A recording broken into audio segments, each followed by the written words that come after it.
Bien, merci d'abord de me donner l'occasion de faire cette présentation, d'inaugurer, donc je suis honoré, merci beaucoup. Merci à tous d'être venus, malgré les aléas de ce matin, autour de l'hôpital. C'était peut-être pas facile pour vous tous ce matin. Très bien, donc je vais vous parler aujourd'hui donc, des anomalies de la phosphatémie et dans l'esprit, si j'ai bien compris, l'esprit de cette présentation et de vous aider à vous donner des outils de démarche diagnostique. Donc, bien sûr, vous allez voir, les anomalies de la phosphatémie sont à la fois simples, par certains côtés, mais demandent un raisonnement de base, de physiologie qu'il faut avoir. Et quand on a ce raisonnement de base, on peut assez facilement s'orienter et regarder. Vous m'entendez là? Oui, je parle assez fort. Et arriver donc à un diagnostic relativement facile. Alors, d'abord, peut-être un tout petit peu, une toute petite précision, parce que généralement la question tombe, donc je préfère l'aborder tout de suite, ça évitera qu'elle tombe. La différence entre phosphore et phosphate. Il n'y a pas de phosphore dans l'organisme. Le phosphore, c'est l'élément. Le phosphore-élément n'existe pas à l'état libre, il existe dans les êtres vivants, en particulier chez l'homme, sous forme de phosphate. Le phosphore, c'est extrêmement réactif. Vous savez, c'est ce qu'on met dans les bombes et ou que vous avez utilisé peut-être en chimie. Vous vous rappelez, la belle fumée blanche, comme avec le magnésium aussi. Ça, voilà, c'est les flashs. C'était des flashs au phosphore à l'époque. Donc, il n'y a pas de... Voilà, c'est un point important. Et le phosphate arrive donc dans l'organisme sous différentes formes. Et on le distingue sous différentes formes. On distingue du phosphate dit organique. Le phosphate organique, c'est du phosphate qui est lié à un résidu carboné. Et par exemple, c'est ce qu'on voit dans l'ATP, c'est ce qu'on voit dans l'ARN, c'est ce qu'on voit dans l'ADN, c'est les phospholipides. Ce n'est pas de ce phosphate-là dont on va parler aujourd'hui. Il est intéressant, il y a une relation entre les deux, mais ce n'est pas ça qui va nous intéresser. Il y a le phosphate inorganique, celui dont on va parler aujourd'hui, qui est du phosphate qui n'est pas lié à des résidus carbonés, et c'est par exemple ce qu'il y a dans le phosphate de calcium dans l'os. Alors, il y a bien sûr une relation entre les deux types de phosphate. En particulier, vous savez que de l'ATP peut être transformé en ADP et libéré du phosphate inorganique. Donc, on passe de la partie organique à la partie inorganique, et puis vice-versa, bien évidemment. Mais on ne parlera donc pour le moment que de ce que j'ai noté P ici, le phosphate inorganique. Dernier point d'introduction, la phosphatémie, c'est bien la concentration de phosphate inorganique dans le plasma et pas l'ensemble du phosphate. Quand on dose le phosphate, c'est du phosphate inorganique, donc qui correspond à cette forme-là. On ne parle pas des phospholipides circulants, on ne prend pas en compte le dosage. Pour ce qui est de la phosphatémie, quelques points aussi de rappel, parce que si on veut parler d'hypo ou d'hyperphosphatémie, encore faut-il savoir ce qu'est la normale. Je vous ai mis ici les normales chez des jeunes adultes. C'est souvent ce que vous trouvez dans les laboratoires. Je vous ai mis en rouge et en italique le 1,40 parce que la normale de 1,40 chez un adulte est beaucoup trop élevée, bien évidemment. Et pour plusieurs raisons, on pourra en rediscuter. La normale, on considère que la normale de la phosphatémie, la normale supérieure s'il n'y a aucune anomalie, est plutôt de 1,15 mmol par litre. Au-dessus, on commence à voir une association avec des risques. Ce phosphate n'est pas constant non plus cette phosphatémie n'est pas constante au cours de la journée. On mesure la phosphatémie, il faut je pense être assez rigoureux sur cet effet-là. On mesure la phosphatémie le matin à jeun. En effet, la phosphatémie varie au cours de la journée, elle suit un rythme nictéméral. Elle est plus basse le matin, là où on va après le jeûne nocturne, et elle est maximale la nuit en postprandial. Par ailleurs, elle est plus élevée chez l'enfant. Elle n'est pas constante au cours du temps. Ça, c'est important, justement. À la naissance, la phosphatémie est en gros 2 fois plus élevée que chez un adulte. C'est-à-dire avoir 2 mmol par litre ou 2,4 mmol par litre chez un enfant à la naissance, c'est normal. Pas de panique, je dis ça parce qu'on reçoit des fois des enfants pour des diagnostics d'hyperphosphatémie où on néglige au contraire des hypophosphatémies chez les enfants parce qu'on ne connaît pas les normales. Donc c'est un point très important. Progressivement, les choses reviennent à la normale, mais elle reste élevée, la phosphatémie reste plus élevée que, si on prend comme référence la trentaine, jusqu'autour de l'âge de 20 ans. Un sujet de 20 ans qui, en fin de croissance, a encore une phosphatémie légèrement plus élevée. Et c'est probablement pour ça que parfois, on est monté jusqu'à 1,30 puisqu'on a mélangé tous les adultes. Ce phosphate, contrairement au calcium, il circule librement, il est très pollué, donc vous allez voir, on n'a pas à se poser les questions de la protidémie comme pour le calcium, il n'y a pas de problème. Et la majorité de ce phosphate, on va en reparler, il est intracellulaire, même s'il est inorganique, il est extracellulaire, pardon, il est inorganique, il est dans l'os, c'est la matrice osseuse. En intracellulaire, il n'y a que très peu de phosphate, 14%. Et la phosphatémie en elle-même, c'est ce qu'on mesure, c'est 1% de l'ensemble du phosphate. Voilà. Alors, premièrement, pour regarder que ces variations de la phosphatémie et interpréter ces variations de la phosphatémie en dehors de l'insuffisance rénale, il faut reprendre, je dirais, revenir, comme on dit vulgairement, aux fondamentaux. Premièrement, considérer l'absorption digestive de phosphate et ce que l'on en connaît et quelles en sont les implications. Et c'est important pour comprendre la suite. Le phosphate, globalement, est bien absorbé par l'intestin. Dans les conditions normales, 70% du phosphate, à peu près, est absorbé par l'intestin, principalement, c'est dans le grêle essentiellement, avec deux types d'absorption. Je vais vous le montrer sur la diapositive suivante. Une absorption passive. Cette absorption passive, elle va dépendre simplement de la quantité de phosphate que l'on absorbe, à condition que ce phosphate soit libre dans la lumière intestinale. Et puis une absorption active qui nécessite un transporteur qui va être régulé. Ce transporteur, c'est le NPT2B, et la quantité de NPT2B dépend de la quantité de calcitriol qui circule. Par ailleurs, on peut calculer la quantité de phosphate que l'on absorbe, encore que ce ne soit pas toujours facile, parce qu'on ne connaît pas facilement la quantité de phosphate qu'il y a dans les aliments, pour plein de raisons, parce qu'il y en a dans des conservateurs, parce qu'il y a des formes cachées, pour plein de raisons. Mais en plus, le phosphate peut arriver sous une forme non absorbable directement. C'est le cas des phytates, par exemple. Bon, je ne vais pas vous développer les phytates, mais en gros, les phytates, il y en a dans le pain. Et la quantité de phytates que l'on a n'est pas directement absorbable. Il ne devient absorbable que lorsqu'il est hydrolysé. Et l'hydrolyse, ce qui est hydrolysé dans le pain, dépend de la façon dont le pain est monté, dont on travaille et avec quelle levure on travaille. Donc c'est vous dire si c'est un petit peu subtil pour savoir combien on va pouvoir absorber de phosphate à partir d'une quantité donnée de pain. Ça dépend aussi du boulanger et de sa levure. Donc ça, c'est des éléments, donc vous voyez, ce n'est pas toujours facile à apprécier, mais on va voir qu'on peut se débrouiller malgré tout ça. Et puis bien évidemment, je vous ai indiqué, il y a des substances que l'on peut absorber de façon naturelle qui peuvent contrarier l'absorption de phosphate, et ils ont été utilisés comme chélateurs pour certains, le calcium, le magnésium. Donc quand on charge des sujets péros en calcium ou en magnésium, faire attention, si on peut décaler, si on a besoin de les charger en calcium et en phosphate aussi, pas faire arriver le calcium et le phosphate en même temps, c'est un point important. L'aluminium, ça se voit surtout dans les gels maintenant, enfin il n'y en a plus quasiment, parce qu'on a d'autres médicaments, mais c'était les gels protecteurs digestifs. Le fer, le zinc. Le fer, certaines personnes en prennent péros, c'est un très bon chélateur. Pour les autres, on les utilise que comme médicaments, et ça, on sort du sujet. Donc ici, simplement, donc, pour bien comprendre comment se fait le système et comprendre après les diagnostics, vous voyez ici, la lumière intestinale est ici, l'entérocyte est ici, le sang ici, le phosphate donc rentre soit par voie passive entre les cellules, et donc c'est simplement la quantité de phosphate qui est là qui est importante, donc la quantité qu'on ingère à condition qu'il soit libre et qu'il n'y ait pas quelque chose qui vienne le chélater. Et puis l'autre voie est une voie active. Ce NPT2B, c'est ce transporteur qui transporte du sodium et du phosphate dont la quantité est régulée par le calcitriol qui stimule sa transcription et donc qui ici induit son expression. Il existe peut-être des inhibiteurs de système naturel, on ne les a pas vraiment identifiés pour le moment, on en connaît simplement sur le plan pharmacologique. Donc ça, c'est le principe. Maintenant, entre ces deux voies, quelle est l'importance de chacune de ces voies pour expliquer une variation de la phosphatémie chez un adulte ? Alors, ceci a été fait chez l'animal. Je vais vous donner très peu, mais quelques données chez l'animal quand même, parfois, parce qu'elles sont bien utiles.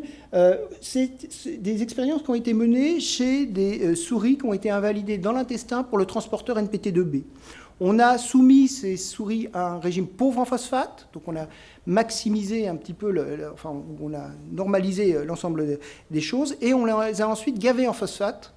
Et on a regardé au bout de 30 minutes ou 60 minutes la variation de la phosphatémie, soit chez des animaux sauvages, soit chez des animaux qui sont invalidés pour le NPT2B. Et vous voyez que le NPT2B, globalement, contribue à l'absorption du phosphate pour environ 50%.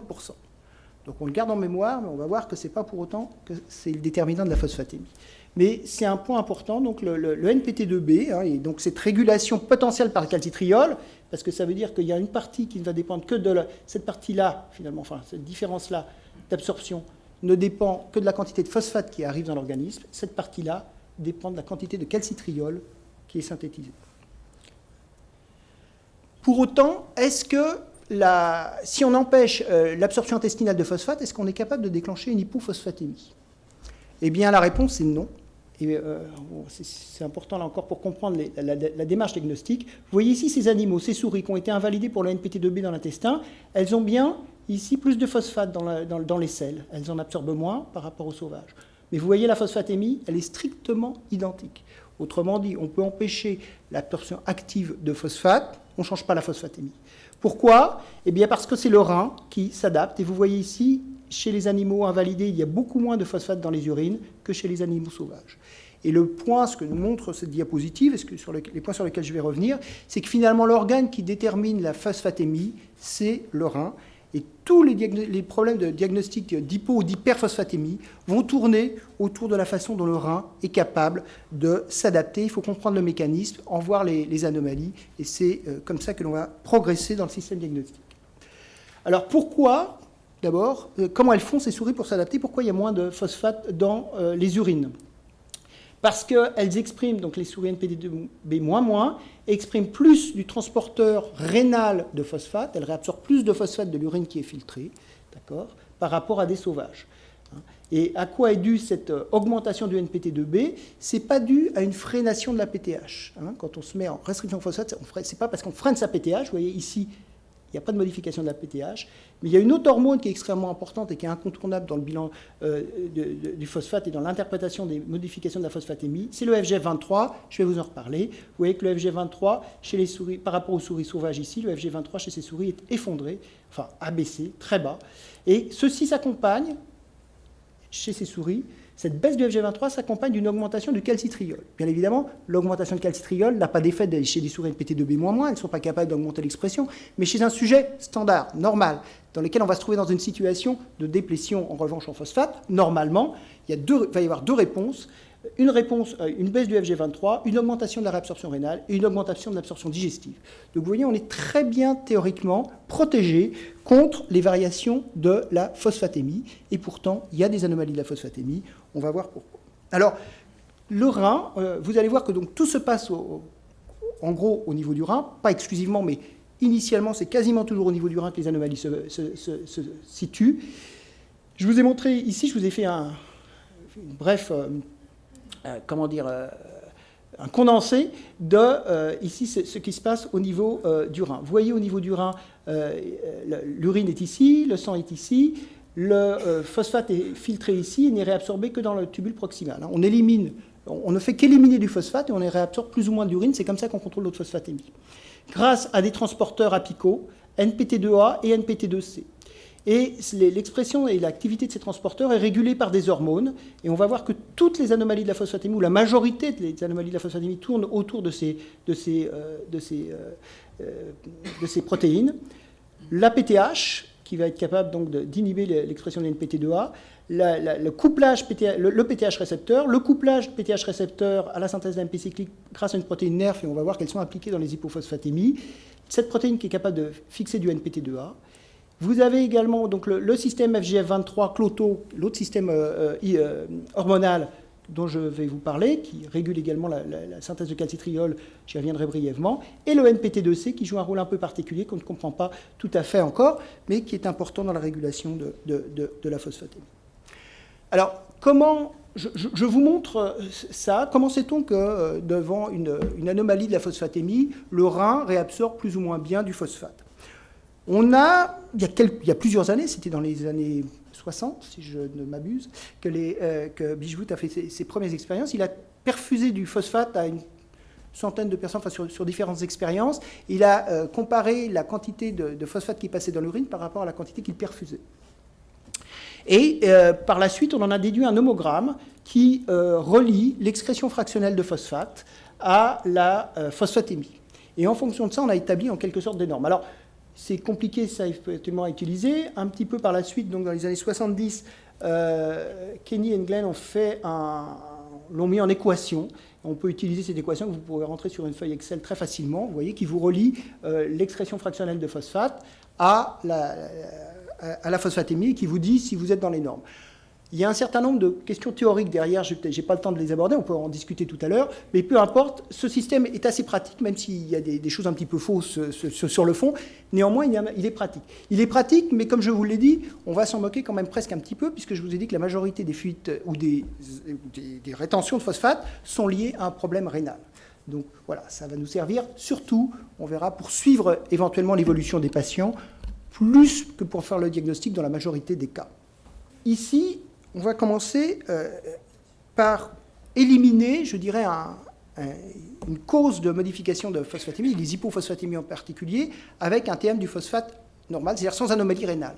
Comme je vous l'ai dit, c'est rare, c'est rarissime. On en voit quelques cas, je les mets tout de suite et on n'en reparlera plus. On les voit quand? On voit vraiment quand on a des défauts d'apport extrêmement sévères, des défauts qui vont empêcher, qui vont dépasser les capacités d'adaptation rénale. Et on les voit dans des conditions très particulières, dans les anorexies. Alors, j'en ai vu quelques-unes, il y a quelques anorexies qui ont c'est quasiment des cachexie, hein, et on a dans ce cas-là des hypophosphatémies, le rein n'est plus capable de s'adapter pour plein de raisons. En plus, il n'y a pas, enfin, je vais y revenir tout à l'heure, je vais vous dire ça tout à l'heure. Les malabsorptions digestives sévères, et c'est vrai chez l'adulte, dans certaines maladies, dans des maladies cœliaques, dans la maladie de Crohn, mais chez l'enfant aussi, il y en a beaucoup chez l'enfant, en particulier qui ont des maladies très particulières et qui doivent être transplantées. On en voit quelques-uns avant des transplantations intestinales, bon, c'est des formes un peu particulières. Il y a bien sûr une cause rénale. Alors, il y a néanmoins une cause, je dirais, indirectement digestive. Non seulement il y a une cause non rénale, pardon, je veux dire une cause digestive, mais il y a aussi une cause rénale finalement, parce que dans la plupart des cas, ce que l'on observe, c'est qu'il y a d'autres anomalies associées à l'absence d'absorption qui sont l'hyperparathyroïdie secondaire. Et souvent, il y a un défaut d'absorption de calcium, souvent des carences en vitamine D et en calcitriol, donc tout ça vient renforcer le tableau. Hein. Donc quand je vous dis la fonction rénale est normale, le rein, c'est pas parce que vous voyez, même si vous calculiez le TM du phosphate, que vous voyez qu'il est un peu abaissé, dans le contexte, c'est généralement quand même d'origine digestive, c'est rare, en général, c'est pas la phosphatémie qui est au premier plan. Autre chose, c'est les anabolismes marqués.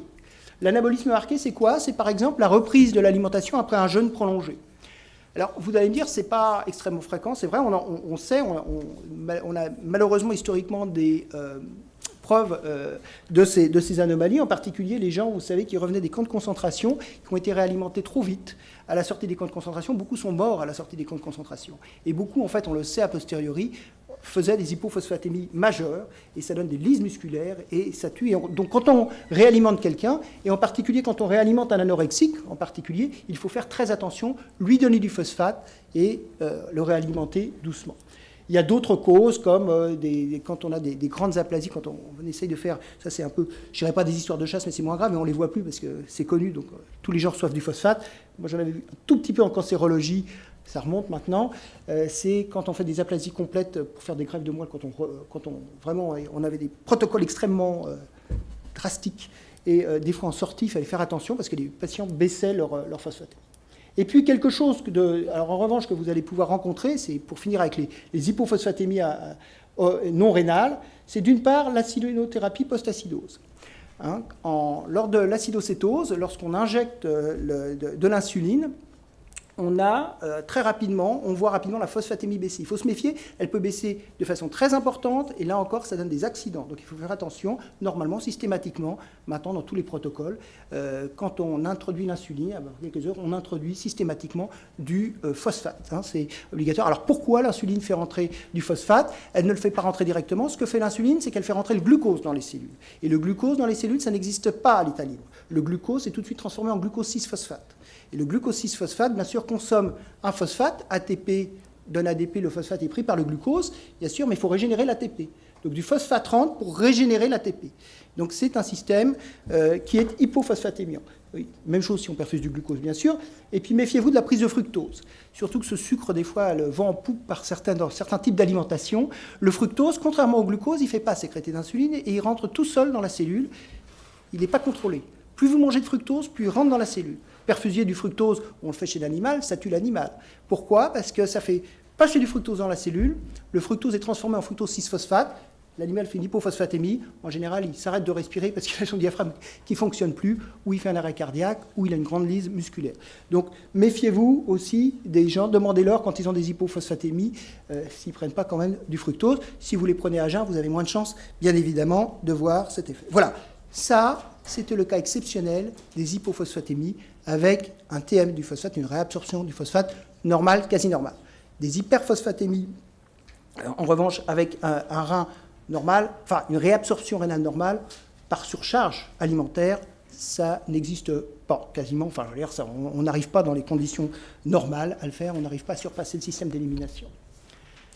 Alors, on va passer maintenant, on va regarder, donc le rein s'adapte, on a dit, une fois qu'on a éliminé ces causes, je dirais simples et triviales relativement, on va essayer de comprendre, dans les anomalies de la phosphatémie, quel est le mécanisme.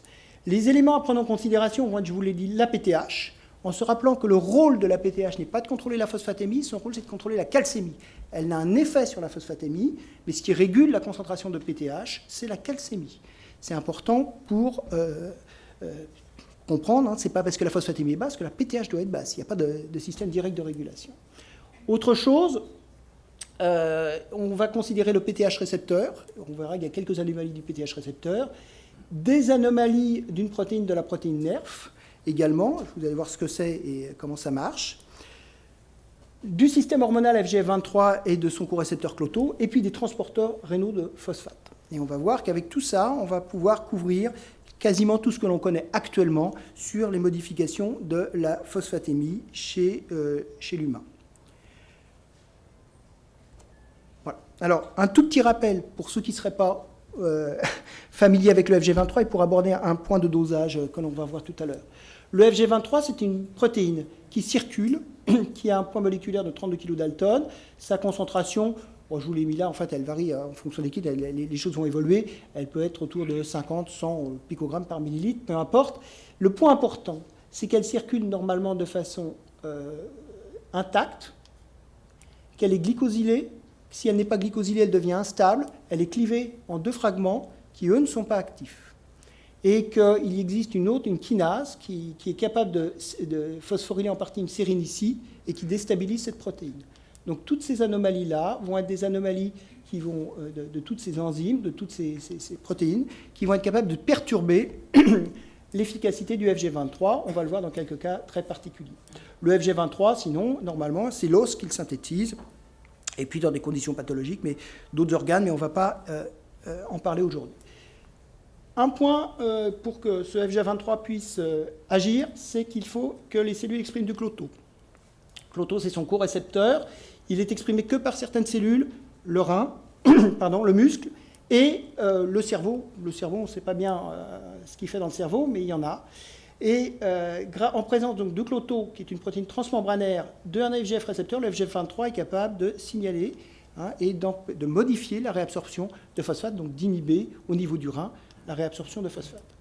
On ne sait pas mesurer le Cloto, on sait mesurer le FG23, on ne sait pas mesurer le Cloto dans la cellule, mais on sait le mesurer en périphérie. Dans le plasma, il y a du FG23 qui circule, on pense qu'il vient du clivage, ici, du FG23 tissulaire, qui est relargué dans la circulation. Puis il y a d'autres formes, mais dont je ne vous parlerai pas aujourd'hui, on en discutera si vous voulez. Le FG23, c'est relativement simple. Pour ce qui nous intéresse, on va se tenir à des choses voilà, très simples. Premièrement, le FG23, ça diminue la réabsorption rénale de phosphate, ça baisse l'expression des transporteurs rénaux de phosphate, voilà. Ça inhibe la synthèse de calcitriol, c'est le plus fort inhibiteur de synthèse de calcitriol que l'on connaisse. Ça inhibe la alpha-hydroxylase et en plus, ça stimule l'enzyme qui dégrade le calcitriol, la 24-hydroxylase. Donc à chaque fois qu'on a du FG23 augmenté, qu'est-ce que l'on doit avoir? Une fuite rénale de phosphate, disons, donc généralement, le plus souvent une hypophosphatémie associée, et puis un calcitriol qui va être bas. À l'opposé, si on n'a pas assez de FG23, la phosphatémie va pouvoir monter, puisqu'on ne régule plus l'excrétion urinaire de phosphate. On va voir le calcitriol monter, on va voir ce qui augmente aussi l'absorption digestive de phosphate, et la calcémie. On va revoir ça. Et puis le FG23, également, agit sur la parathyroïde, où il contrôle, en l'absence d'insuffisance rénale, il est capable de contrôler la synthèse de PTH. Donc ça, rapidement, c'est pour vous remettre tout ce que je viens de vous dire donc en perspective. On va voir là où ça pêche dans les anomalies de la phosphatémie. Le phosphate reste normal quand on augmente les apports en phosphate, parce qu'on augmente le FGF23, ce qui augmente l'expression rénale, ce qui diminue le calcitriol, diminue l'absorption intestinale. Donc vous voyez, on ne doit pas bouger sa phosphatémie, quels que soient nos apports en phosphate. À l'inverse, vous vous mettez en restriction phosphatée, là encore, pas d'effet. Le FGF23 diminue, on diminue l'expression rénale de phosphate, on augmente le calcitriol, et la phosphatémie reste normale. On a été sélectionné au cours de l'évolution pour maintenir notre phosphatémie dans des conditions relativement normales, parce que le phosphate est très abondant dans la nature. C'est quelque chose qui est en revanche toxique, on le sait, à forte concentration. Et on s'aperçoit au cours de l'évolution qu'il y a une sélection des individus pour pouvoir éliminer le phosphate, et puis le réabsorber. Ce n'est pas trop un problème, ça dépend simplement du DFG. Voyons maintenant les anomalies. Voilà, j'espère que vous avez tout en tête. Vous voyez, il y a le rein, les systèmes qui régulent hormonaux et puis les systèmes de transporteurs au niveau du rein. Quand il y a une anomalie de la phosphatémie, c'est un de ces systèmes-là qui ne fonctionne pas. On va les voir en détail comment on en fait le diagnostic. La première chose, on va commencer par le récepteur de la PTH. Alors, le plus souvent, les anomalies du récepteur de la PTH, on n'en fait pas le diagnostic sur une hypophosphatémie. Sauf que si ça arrive, bien évidemment. Quelques cas, c'est des raretés, mais enfin, on en a quelques-uns. Vous avez, dans la chondrodysplasie métaphysaire de Jensen, ça vous donne un tableau. Alors, c'est quoi? C'est dû à une mutation, en fait, activatrice du récepteur de la PTH. Cette mutation activatrice fait qu'en l'absence de PTH, ce récepteur est capable de synthétiser de l'AMP cyclique. Et donc, vous avez exactement tout le tableau d'un hyperpara primaire sans PTH. Sans PTH-RP, bien évidemment, l'AMP cyclique urinaire est augmentée, tout est pareil. Bien. Le plus souvent, vous avez des grosses déformations osseuses en fait diagnostic chez l'enfant. Sauf que, je vous ai dit, à côté des formes extrêmement évidentes, où ça crache beaucoup, où la mutation est très active, vous avez des formes beaucoup plus modestes. En particulier, je vous ai mis cette photo ici, par exemple, d'un adulte. Le diagnostic a été fait chez cet adulte, simplement. Cet adulte, vous voyez, voilà, la déformation osseuse qu'il a, c'est ça. Et je crois qu'il avait 35 ans quand le diagnostic a été fait. Donc, ce n'était pas extrêmement jeune. Et il avait typiquement une hypophosphatémie, un tableau. Donc vous pouvez être amené à voir ce genre de cas. Il faut y penser. On pense souvent à des formes extraordinaires de chondrodysplasie, mais là, ce n'est pas le cas. Voilà. À l'opposé, est-ce qu'il y a des mutations inactivatrices du récepteur de la PTH qui existent? Oui, mais ce n'est pas l'hyperphosphatémie le problème, parce qu'elles sont létales. Caroline pourra vous en parler mieux que moi, c'est sa tasse de thé, mais c'est le syndrome de Bluestrom ou d'Eken, en général, c'est létal, donc je laisse ça de côté, on en parle. À côté, donc, il y a d'abord, donc, prenons ce cas simple, bien identifier un récepteur de la PTH. Quelles sont les autres causes de dysparathyroïdie, enfin, après le PTH récepteur, les synthèses de PTH, quelles sont les anomalies de synthèse de PTH qui peuvent être responsables d'anomalies de la phosphatémie? Il y a tout un catalogue de causes d'hypoparathyroïdie. Je mets de côté l'écho chirurgical, la radiothérapie, je pense que vous n'avez pas besoin de... voilà, mais simplement pour vous rappeler un certain nombre d'anomalies qui existent. Premièrement, il y a des sujets qui ont des mutations dans le facteur de transcription GCMB qui est indispensable à la formation des glandes parathyroïdes. Et bien, alors souvent là encore, dans les formes majeures, on le fait chez l'enfant, le diagnostic est fait très tôt, mais il y a des adultes qui ont, parce qu'ils n'ont pas une absence totale de glandes parathyroïdes, mais une involution plutôt, qui se fait au cours du temps, et donc vous pouvez voir ces mutations. Donc c'est des patients qui viennent avec un tableau d'hypoparathyroïdie, l'hyperphosphatémie souvent au premier plan, avec l'hypocalcémie. Vous avez également des mutations activatrices du calcium sensor, qui sont tout à fait capables de mimer ces systèmes d'hypoparathyroïdie. Alors, pour peut-être expliciter un tout petit peu plus, les mutations activatrices du calcium sensor, ce sont des mutations du récepteur du calcium, donc ce qui couple la calcémie à la synthèse de PTH. Ces mutations donnent l'impression au récepteur qu'il y a trop de calcium. D'accord ? Donc on freine la sécrétion de PTH. De facto, on a un tableau d'hypoparathyroïdie, et l'hyperphosphatémie peut être tout à fait au premier plan. Et puis, bon, vous avez également des anticorps activateurs anti-calcium sensor récepteurs. J'ai mis un point d'interrogation parce qu'autant il y a des laboratoires qui détectent les anticorps anti-calcium, anti-CASR, autant il est difficile de montrer qu'ils sont activateurs, ces anticorps. Il y a très peu qui le font. Donc c'est pas, je vous dis ça parce que ce n'est pas parce que vous avez l'anticorps que ça explique complètement. Il faut se méfier, ça peut être simplement associé, ça peut être un peu tricky ça, pour le diagnostic. Et puis, vous avez des mutations inactivatrices du gène de la PTH, que je vous mets là. Donc, vous allez me dire, bon, c'est simple, on a un tableau d'hypopara, sauf que, c'est toujours un petit peu plus compliqué, c'est pour ça que je vous le mets là. Vous avez, certaines de ces mutations rendent la PTH inactive. Seulement, elles ne la rendent pas indétectable par les dosages. C'est rusé, parce que vous avez un tableau d'hypopara avec une PTH normale, voire élevée. Et puis, en fait, non, vous avez bien une hypoparathyroïdie. Ce n'est pas une pseudo-hypoparathyroïdie, c'est une vraie hypoparathyroïdie. Alors, la façon de s'en sortir, c'est de regarder les dosages et de croiser les dosages, demander un dosage quand vous avez vraiment un doute. Demandez des dosages, qu'on change de dosage. Ce n'est pas les mêmes anticorps, donc il y en a bien qui, en général, enfin, vous verrez ça probablement tout à l'heure, il y en a bien qui va ne pas reconnaître la PTH. À l'opposé, vous avez les hyperparathyroïdies, dans les formes un petit peu particulières. Vous avez l'image en miroir, les mutations inhibitrices du calcium sensor, donc même chose que tout à l'heure, je ne redéveloppe pas, mais là, elles sont inhibitrices, donc le récepteur n'est plus sensible au calcium, donc il sécrète de la PTH, d'accord, vous avez un tableau d'hyperpara. Et puis, vous avez tout un un ensemble de choses qui sont les pseudo-hypoparathyroïdies. Rassurez-vous, je ne vais pas les développer, il faudrait là rien qu'une séance à soi tout seul, mais c'est finalement une résistance à la PTH. Avec de façon simple, différentes causes, des anomalies, soit des mutations, soit des anomalies de méthylation d'une petite protéine G qu'on appelle GNAS, qui donne différentes formes. Le point, je dirais simple, pour retenir des choses simples, c'est si on injecte de la PTH, on n'a pas d'augmentation de la MPC urinaire ni de la phosphaturie. Voilà, c'est une façon de faire le truc, très simple, on pourra détailler plus après les trucs, puis des gens dans la salle sont encore plus compétents que moi pour vous parler de ça.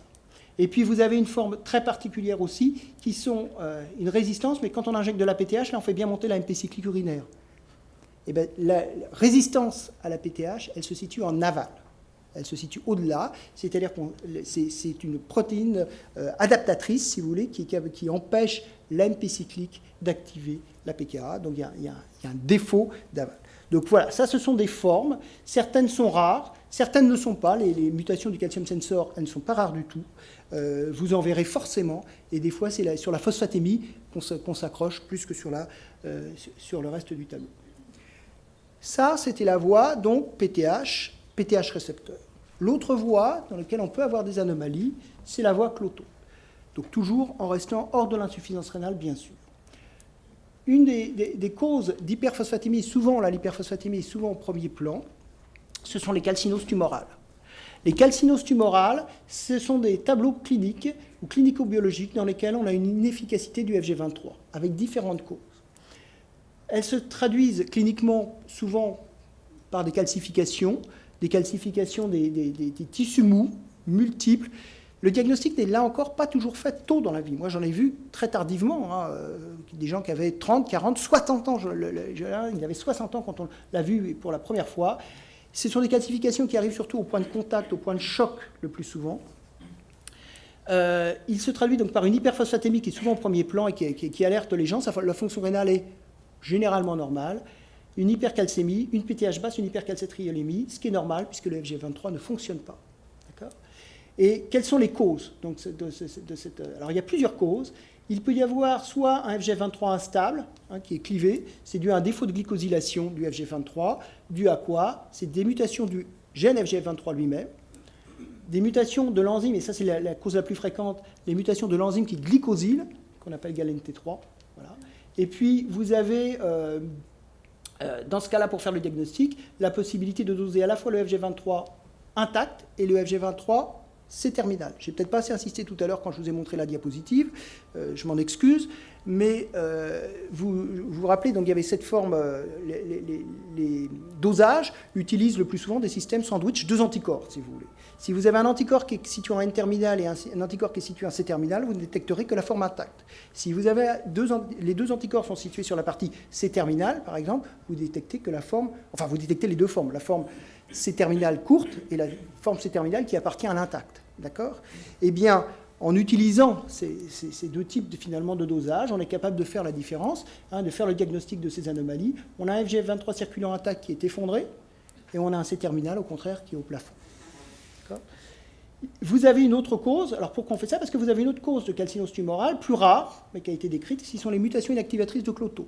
Dans ces conditions, le FGF23 intact est élevé, puisque c'est le récepteur qui ne fonctionne plus. Donc c'est le même tableau clinique, même tableau biologique, à l'exception de ceci. Donc c'est un point important pour le diagnostic.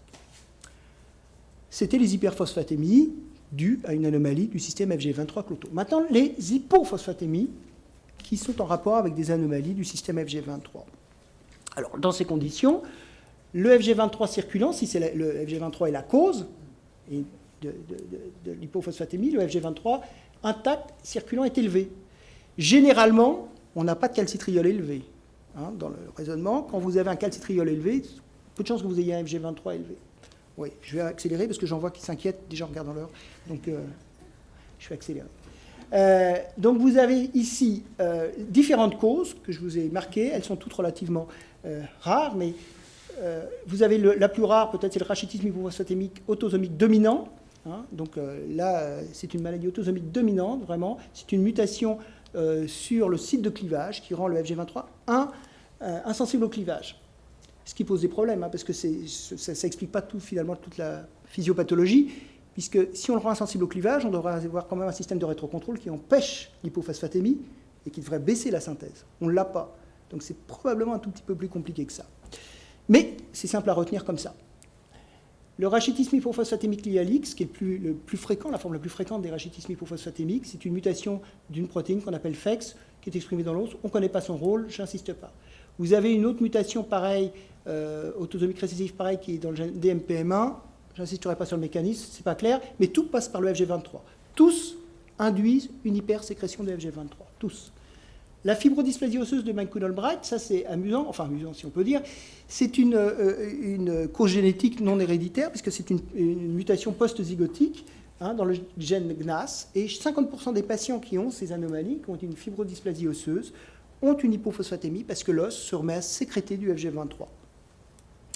Et puis une cause qui a été également décrite dans un syndrome dans lequel l'hypophosphatémie n'est pas au premier plan initialement, mais qui maintenant le devient dans les formes plus mineures, c'est les mutations de FAM20C qui donnent normalement le syndrome de Rennes. C'est létal en général, donc voilà. Mais, sauf que là encore, on a maintenant décrit des gens qui ont ces mutations, qui arrivent à l'âge adulte, et qui se présentent avec des ostéoscléroses ou des ostéomalacies et l'hypophosphatémie. Donc ça doit faire tilt. Et cette mutation fait que FAM20C, qui est cette kinase, n'est plus active, elle n'est plus capable de phosphoryler le FGF23, et donc ce FGF23 est stabilisé, un petit peu, si vous voulez, comme pour l'ADHR, finalement, hein, ce n'est pas le même mécanisme, et donc on a un tableau d'hypophosphatémie. Pour quitter, sans quitter complètement la génétique, un tout petit point intéressant, je pense, à livrer et que vous devez avoir peut-être en tête, c'est le fait qu'il existe un variant qui est relativement pas très rare dans la population, qui est le T239M. Ce que l'on a montré, ça c'est un travail qu'on a fait avec un groupe italien, c'est qu'en fait, ces patients qui ont ce variant, à l'état hétérozygote, on n'avait pas très peu d'homozygotes, ont une phosphatémie plus basse que des sujets contrôles et ont un TM plus bas. Et en fait, quand on a regardé pourquoi, il se trouve que ce variant est capable d'activer de façon beaucoup plus efficacement le récepteur, hein, le système qui est en aval du FGF récepteur et de Cloto. Vous voyez ici, hein, ici c'est le mutant. Vous voyez que pour une même concentration, il y a un effet beaucoup plus important. Et il est possible qu'un certain nombre d'hypophosphatémies, sans que le FGF23 soit très élevé hein, par rapport à la normale, soit lié, alors dans un contexte particulier, puisque normalement on s'adapte, ça ne suffit pas, mais participe à des hypophosphatémies dans des choses qu'on ne comprend pas bien, donc font y penser et aller chercher éventuellement ce polymorphisme. Ils n'ont pas de grands tableaux d'hypophosphatémie, rachitisme hypophosphatémique, hein, on n'en est pas là. Mais il y a visiblement une anomalie, et on les détecte, hein, c'est généralement, souvent on le fait chez l'adulte, les enfants n'ont pas de problème. Le FG23 n'est pas impliqué que dans les maladies génétiques. Il est impliqué également dans des tumeurs qui sécrètent du FG23, dont, puisque si vous êtes là, c'est que vous êtes intéressé dans le métabolisme du phosphate, vous en verrez donc forcément, c'est des maladies rares, mais que vous allez concentrer, que vous allez attirer, si je puis dire.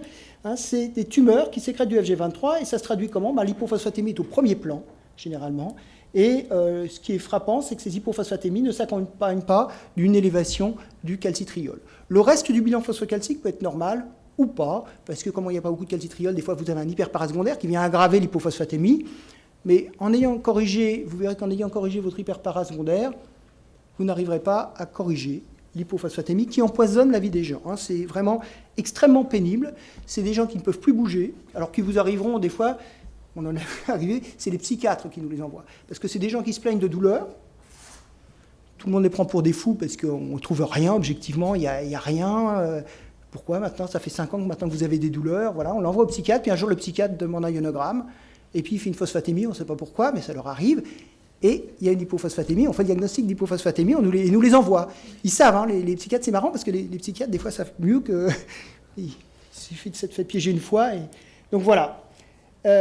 Pour vous montrer que c'est important d'en faire le diagnostic. Alors, le diagnostic, quand vous faites le dosage du FG23, c'est important parce que la tumeur est très petite. Elle est le plus souvent difficile à voir et donc il faut faire un PET scan. Avoir un PET scan pour ce genre de truc, si vous n'êtes pas capable de dire à la médecine nucléaire, à votre collègue de médecine nucléaire que vous êtes quasiment sûr qu'il en a une, il ne vous prendra pas, hein, parce qu'ils font de la cancéro, ils ont tellement d'autres patients. Donc, Si vous leur donnez en revanche, et ils savent bien, voilà, on est sûr, le FG23 est élevé, il a l'hypophosphatémie, ça lui pourrit la vie, on est sûr de ça. En général, ils se battent. Nous, dans notre expérience, ils nous ont toujours aidés. Et le plus souvent, on est arrivé à traiter et à trouver la tumeur. Donc, vous voyez, c'est important parce que ça change la vie des patients. L'exérèse de la tumeur, vous voyez, voilà, la phosphatémie remonte, le FG23 s'effondre, et vous voyez la reminéralisation. Voilà, tout. Donc, on change la vie du patient. On va quitter le système hormonal pour passer aux transporteurs. Les transporteurs du phosphate, oui, des anomalies du transporteur du phosphate peuvent donner des hypophosphatémies. Ce n'est pas les causes les plus fréquentes par rapport aux causes hormonales, mais ce sont des causes loin d'être rares si on les prend toutes dans leur ensemble, chacune des causes étant bien sûr pas très fréquente. Vous voyez ici des mutations du transporteur NPT2A, que je vous ai montré, qui est exprimé au pôle apical, celui qui est régulé par la PTH et par le FG23. Eh bien, des mutations peuvent donner des anomalies donc, de transport de phosphate qui sont dues à des anomalies d'expression à la membrane. Vous voyez que ces patients ont un TM du phosphate bas, une hypophosphatémie, et puis ici, voilà, vous voyez un certain nombre de patients, pas tous, ont également un calcitriol élevé. Donc devant un tableau d'hypophosphatémie, je ferai un tableau récapitulatif à la fin, vous pouvez avoir ce genre d'anomalies. Ça, c'était des anomalies hétérozygotes. Il y a d'autres anomalies, d'autres équipes ont publié également des mutations depuis. Alors, il y en a qui donnent des formes très particulières. Il y a une forme qui peut aller jusqu'à l'insuffisance rénale parce que la protéine se trouve coincée dans le tubule proximal, détruit le tubule proximal, ça donne une insuffisance rénale. Et rapidement, quand on a une insuffisance rénale, on n'a plus d'hypophosphatémie à ce moment-là. On a au contraire la phosphatémie qui va monter. Et puis, vous avez une autre série de mutants qui a été publiée plus récemment, là, cette année, avec des anomalies, vous voyez, de transport. Donc voilà, il y a un certain nombre d'anomalies qui ont été publiées, qui aboutissent tous à une hypophosphatémie, avec, je vous ai dit, un calcitriol qui est soit normal, soit augmenté, il n'est pas effondré, en revanche. Dans le système hormonal, alors ça nous rapproche entre le transport et le système hormonal, c'est la protéine NERF. La protéine NERF, c'est une protéine très particulière, donc je vous ai synthétisé là, je ne vais pas vous faire toute l'histoire, je vous l'ai regroupée là. La protéine NERF, elle a comme particularité, c'est une protéine adaptatrice qui a des poches, qui accroche certaines protéines, et globalement, pour faire l'histoire rapide, on a un domaine PDZ1 qui est capable d'accrocher le NPT2A et qui le stabilise à la membrane, et un domaine PDZ2 qui est capable d'accrocher le récepteur de la PTH et qui régule la synthèse d'AMP cyclique. Vous voyez ici, donc ici c'est pour vous montrer qu'il y a une coprécipitation avec ce domaine-là, et ici vous avez des cellules rénales qui répondent à la PTH en synthétisant de l'AMP cyclique, ici en bas. Quand on invalide NERF dans ces cellules, vous voyez ce qui se passe? On augmente la synthèse d'AMP cyclique en réponse à la protéine NERF. Quand on réintroduit NERF dedans, on diminue cette synthèse.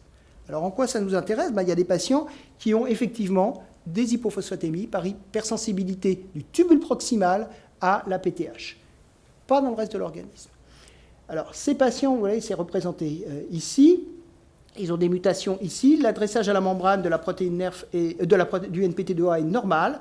Ces patients, en revanche, ont un AMP cyclique beaucoup plus élevé que des sujets standards. Alors l'AMP cyclique, vous ne le faites pas en routine, bien évidemment, la plupart du temps, mais si vous gardez ça en mémoire, sans aller jusqu'au dosage de l'AMP cyclique, rechercher la mutation, ça peut aider, c'est des fois plus rapide que de faire doser l'AMP cyclique, mais voilà, vous avez cette forme-là. Et puis, donc c'est dû au fait, simplement, que ces mutants, ici, je vais passer rapidement, mais ces mutants ici, voilà, sont incapables d'empêcher la modulation de synthèse d'AMP cyclique par le récepteur de la PTH en réponse à la PTH. Vous voyez, ici c'est une forme sauvage qui a été introduite dans les cellules. On synthétise moins d'AMP cyclique. Si on met les formes mutantes, on synthétise autant d'AMP cyclique en réponse à la PTH que dans des cellules qui n'expriment pas de NERF.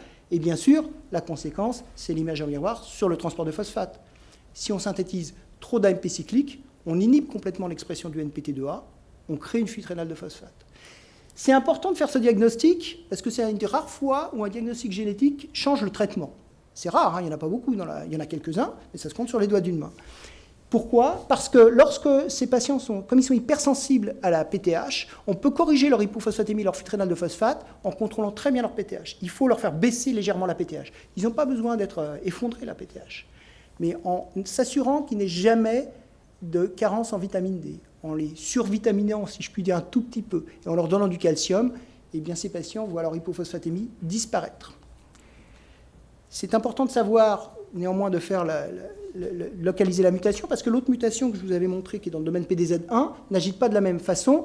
Elle ne modifie pas du tout la MP cyclique, elle agit un petit peu comme les mutations du NPT2A. Elle empêche l'adressage à la membrane, ici, du transporteur. Et vous voyez, le transport, ça diminue le transport. Je vais passer vite, mais voilà. Ça diminue le transport, le mutant est ici, l'absence de nerf est là. Et quand on met du nerf sauvage, vous voyez, on transporte beaucoup plus de phosphate. Ça empêche la stabilisation à la membrane du récepteur. Rapidement, un tout petit mot. Je vous ai dit, donc, tout se passe dans le rein, et vous avez vu, voilà, je vous ai montré tout ce qui se passait dans le rein. Un tout petit mot sur deux autres transporteurs. Un, le NPT2B, pour revenir à l'intestin. Je vous ai dit qu'il n'y avait pas d'hypophosphatémie chez l'animal quand on l'invalidait. C'est vrai aussi chez l'homme, et j'insiste là-dessus. Les mutations du NPT2B, ne cherchez pas d'anomalie de la phosphatémie. Vous faites une radio des poumons.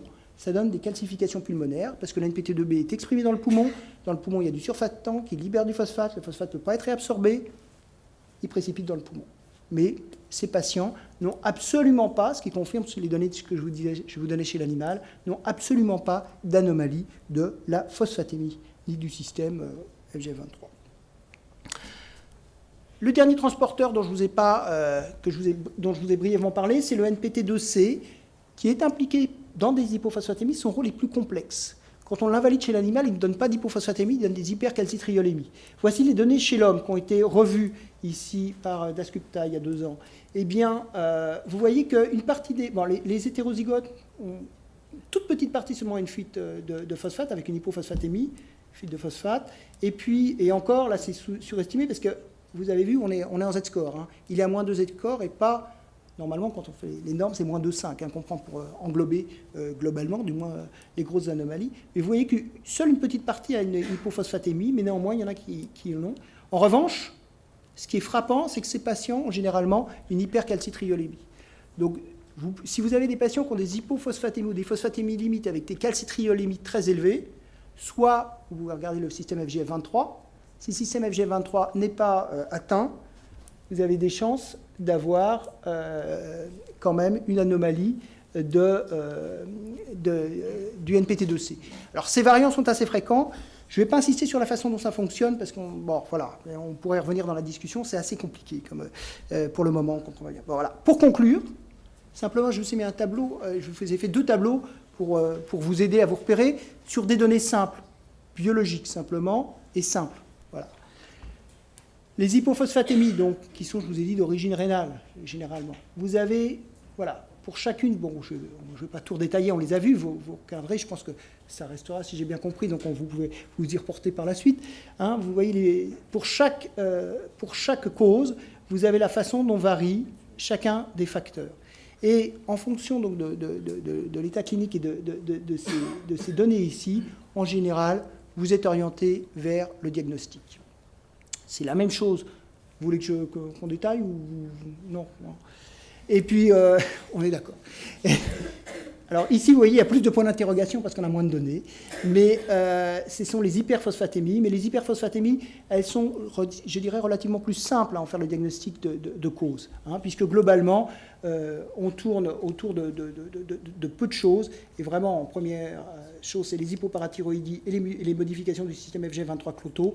Et puis, il y a des causes beaucoup plus rares que je vous ai indiquées ici, dont on ne connaît pas, mais honnêtement, avec le contexte, vous arriverez à vous en sortir. Et le plus souvent, vous donnez le gène à séquencer, parce qu'elles sont d'origine génétique, la plupart d'entre elles, et en dehors des tumeurs, vous donnez l'ADN à séquencer en indiquant le gène et le tableau clinique au généticien, parce que si ça ne suffit pas de dire voilà l'ADN, débrouille-toi avec et cherche tout ce qu'il y a fait.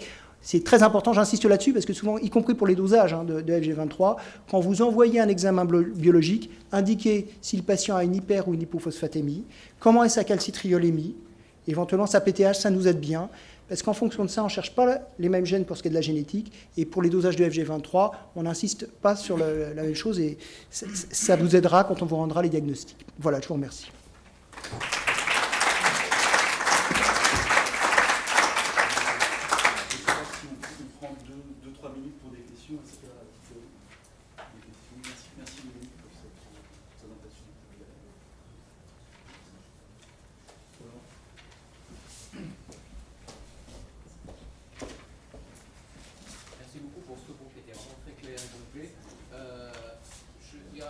commence à avoir des données sur le rôle du fer, sur la phosphatémie et son interaction avec FGF23. Alors dans certains cas ça fait monter, dans certains cas ça fait baisser. Comment ça marche?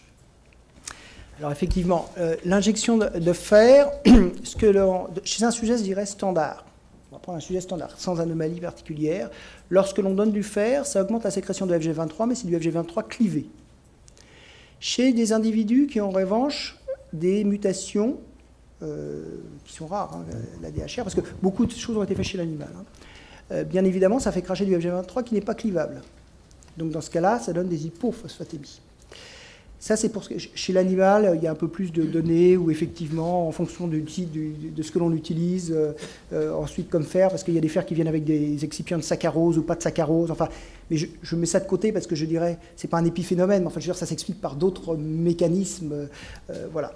Mais sinon, globalement, quand on donne du fer injectable, hein, eh bien, on fait augmenter le FG23 clivé chez un sujet normal. Si on donne par voie péros, comme je vous l'ai indiqué, c'est pour ça que je vous l'ai mis, vous pouvez chélater le phosphate. Et là, en chélatant le phosphate, si l'effet chélateur est suffisamment important, vous pouvez faire baisser le FG23. Mais vous voyez ce que je veux dire, c'est voilà. Donc, alors, c'est pour ça que ça peut paraître un petit peu. Donc, la forme est importante, la voie d'injection est importante, mais globalement, s'il y a quelque chose à retenir, oui, on fait surtout cracher. Donc en fonction, vous le voyez en fonction du dosage que vous prenez. Si vous prenez celui qui reconnaît la forme C-terminale, ben, vous le voyez monter. Si vous prenez le FG23 qui ne reconnaît que la forme intacte, vous ne verrez pas de modification. Mais c'est un point aussi important à signaler éventuellement, quand vous envoyez des prélèvements, dire si le patient, ou lui poser la question, est-ce que le patient était souffert ou pas? Est-ce qu'il avait du calcitriol aussi ou pas? Bien sûr, mais ça, en général, vous y penserez. Alors, dans l'hémochromatose, je n'ai pas trouvé d'éléments dans l'hémochromatose qui aillent dans un sens, parce que c'est effectivement... est-ce que c'est la surcharge en tant que telle en fer ou pas? Je ne sais pas. Ce qui est amusant, c'est que ce que l'on a remarqué, en revanche, c'est que... alors, oui, enfin, sans déborder, je vais... Voilà. C'est que l'anémie est associée également et fait monter également le FG23. Par des mécanismes qui peuvent être... Alors, il y en a qui sont dus à des carences en fer. Est-ce que ça joue directement? C'est possible. Il y en a... L'autre possibilité, c'est que ça induit une hypoxie tissulaire et qu'il existe des éléments de réponse à IF dans le promoteur du FG23. Et on montre, quand on met des rats en hypoxie, qu'on leur fait cracher du FG23. Donc il est possible que ça joue aussi dans un certain nombre et en particulier dans un certain nombre de pathologies, y compris même des pathologies pulmonaires dans lesquelles on a une hypoxie chronique. Hein, donc on a quelques patients comme ça où c'est assez curieux. Donc ça s'accompagne suivant les pathologies. Alors là, ça va devenir un petit peu plus long, mais je ne vais pas développer. Mais ça peut s'accompagner ou pas d'anomalie de la phosphatémie, d'hypophosphatémie ou pas, parce qu'il y a des formes qui sont clivées ou pas en fonction de... Voilà. Le plus souvent, quand même au cours de l'anémie, on crache, comme dans le fer, comme dans la carence en fer, c'est pour ça que je le rapproche, on crache du FG23, mais c'est du FG23 clivé, en général. Le plus souvent. Y compris dans des anomalies comme la drépanocytose, des choses comme ça qu'on essaie de publier en ce moment d'ailleurs. Une autre question? C'est une vraie... Merci Dominique, c'est toujours brillant comme d'habitude. Est-ce que tu crois qu'on a fait le tour de toutes les molécules susceptibles d'induire une hypophosphatémie? En d'autres termes, tous les patients qu'on t'envoie pour génotyper, tu trouves la cause? Ou est-ce qu'il y a encore de la place? Et notamment, est-ce qu'il y a d'autres phosphatonines qui seraient potentiellement circulantes? Alors absolument, on n'a pas fait le tour de la question. C'est pour ça que je ne suis pas encore au chômage. Non, on n'a pas fait le tour de la question, y compris même dans les mécanismes, dans ceux qu'on a identifiés, on ne comprend pas comment ça fonctionne. Je vous l'ai dit pour le NPT2C. Pour la DHR, honnêtement, si on peut dire c'est comme ça, mais enfin moi ça ne me convient pas comme explication, parce que normalement, s'il était stabilisé, on devrait avoir un rétrocontrôle, donc il y a une autre anomalie derrière, ce qui peut expliquer des variations aussi de patient à un autre. On a d'autres mécanismes, on ne sait pas comment on sent le phosphate. Et donc, il y a probablement des systèmes d'anomalies de détection de la phosphatémie. Il y a d'autres transporteurs. Bon, le PIT1, PIT2, j'ai mis PIT2 à un moment, je n'en ai pas parlé sur une diapositive. On a décrit des mutations. Alors, c'est des histoires de chasse un peu compliquées. Ils n'ont pas l'air d'être impliqués directement dans des hypophosphatémies, ça donne des tableaux un peu plus graves, mais il y a certainement d'autres facteurs circulants qui relaient et qui sont capables de modifier, directement ou indirectement, la phosphatémie. Un autre point, alors, est-ce que, pour continuer, je dirais, parce que ça peut éventuellement, on s'est posé la question, est-ce que la quantité de clotocirculants peut être importante dans la façon dont on gérerait, dont on modifierait l'effet du FG23 sur la phosphatémie, puisqu'en général, on ne le dose pas encore. Donc c'est encore un peu tôt pour répondre. Probablement que ce clotocirculant a d'autres effets. Son rôle, ce n'est pas de moduler le phosphate, mais plutôt de s'opposer à d'autres effets du FG23 sur d'autres récepteurs. C'est une sorte de chélateur protecteur. Probablement, c'est les données qui commencent à sortir. Mais on le verra, je pense qu'il sera important aussi de voir ça en particulier, quand même, de faire un dosage systématique de clotocirculant et de voir s'il est capable quand même de moduler. Donc c'est vraiment, tu vois, même dans les molécules identifiées, il y en a dont on ne comprend pas le rôle encore. Puis il y a celles qu'on n'a pas découvertes, certainement. Dans tous les patients, effectivement, la plupart du temps, je veux dire, dans 70% des cas, peut-être, à peu près. Après, il faut voir, il faut faire un sondage, mais on ne trouve pas de cause génétique. Peut-être que ce n'est pas génétique, puis peut-être qu'on ne cherche pas là où il faut chercher. Merci. On va passer aux ateliers, on va mettre la théorie en pratique et on va voir donc des cas cliniques.